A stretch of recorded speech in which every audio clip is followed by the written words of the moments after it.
I'm Don. Today we paint this Belisarius Cawl and turn it into GrimPop. Basically, turn it into this. I'm Don. Welcome to my studio. This channel is supported by all these awesome brands. And of course, this channel won't be possible without the support of my awesome patrons.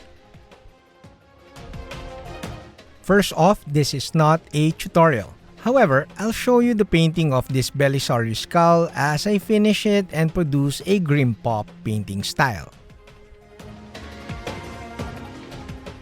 The longer video with my tutorial commentary is as usual at Patreon. Anyways, this Belisarius Cawl painting is my entry for the Grimdark challenge that I did with Grimdark Dystopia at Instagram. This is the second time I challenge like a Grimdark painter at Instagram. The first one was with Grim Boutique, wherein I painted the Tao. You'll find the video somewhere here at my channel. And then this one is a challenge, a Grimdark challenge against Grimdark Dystopia. So I really admire the Grimdark style. I really like it. Maybe at some point, like eventually I'll be able to produce Grimdark. But I tend to like veer from like, I tend to kind of like really vibrant colors because mainly I have a lot of paints and I want to use them, so I don't really do muted colors, although I really admire the look and of course Grimdark.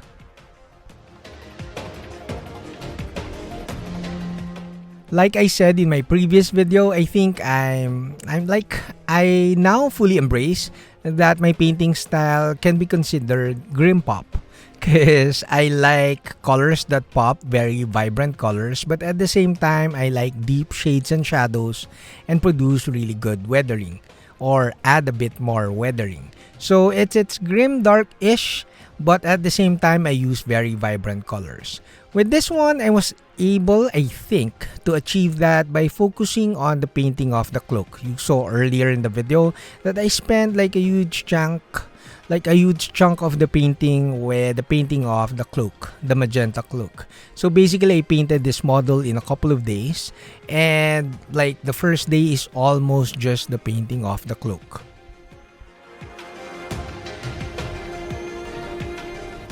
So finding a good balance between grim yet very vibrant colors is not really that difficult. You just have to look at the model and like decide which part of the model you want to be bright.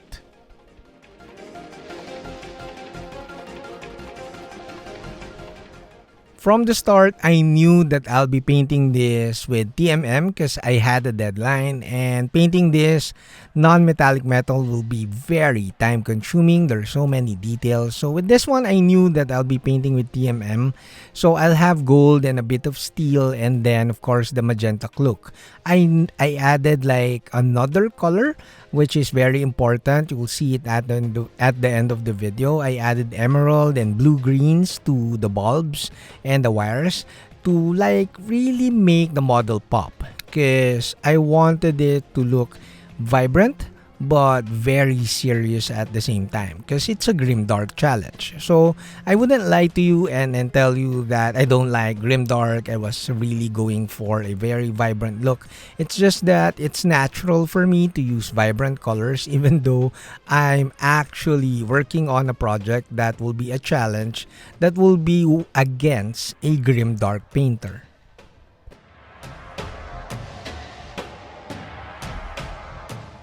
After spending a bit more time, like half day on the cloak, another half of the first day was painting off the base. This was tricky because the base is Mars as usual, and I had to create a nice contrast between the magenta cloak and the Mars base. I think I achieved this by painting with a lot of rust colors and then creating separation by means of making the TMM parts really glossy and polished or bright. And in that manner, I created contrast with in terms of the shininess of the TMM, the orangey color of the base, and the pinkish color of the cloak.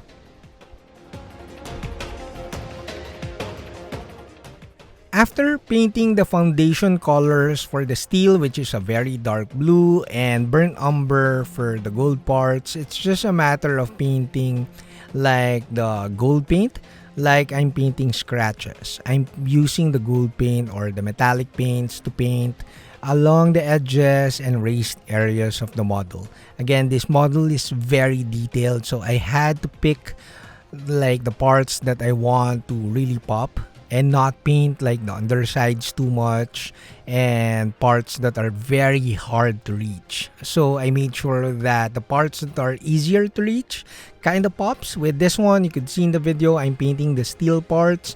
I'm stippling and leaving like the dark blue areas in between the steel and the gold trims. In this manner, I created a really nice separation between the two metallic paints, because if I did not use a foundation color, I'll be like forced to paint all these parts with steel or metallic paints, and then I will rely on washes too much to bring back the recessed areas and the definition of the metallic parts.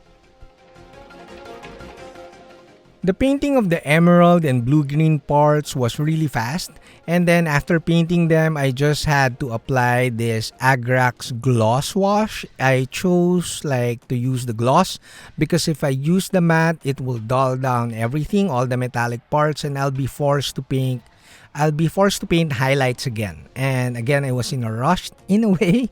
I need to finish the model already, so I decided to just use a gloss variant of the Agrax shade.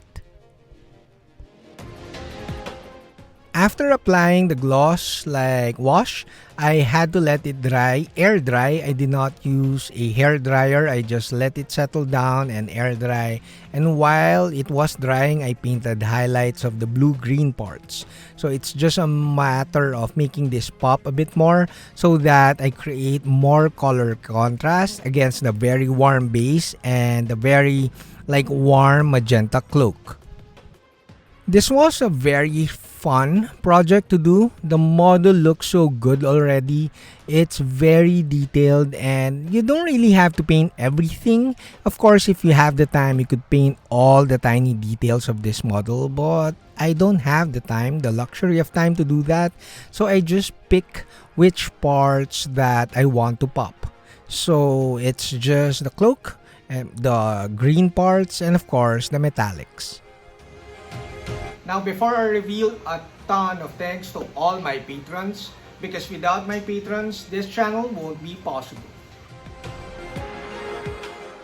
The painting of the base was hit and miss. I used a lot of rust effects from Hyro and then used a lot of Citadel washes to like tone down the rust effects and stuff like that. So it was difficult for me to record it on film because it was not a linear process, but I'm very happy with the base and the overall result of this model.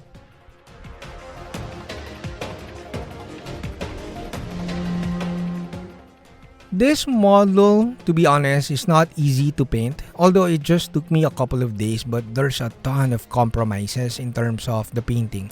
I did not paint the tiny screens, the tiny details, the pins, and whatnots in some parts of the model. But overall, it kind of looks good because I'm very happy with the glossy finish of the metallics. It creates a very nice contrast with the very matte finish of the cloak and of course the base, the rusty base. And it's a very interesting piece in my display cabinet. So overall, I'm very happy with the result. I'm thinking of getting another AdMech. I have a ton of like, I forgot the name, but I have like the units, but I want a bigger model again. Not, of course, I won't paint Belisarius Cawl.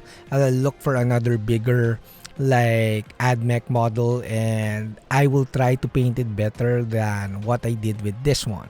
Maybe I need to spend like a couple more days, and then I'll produce something a little better.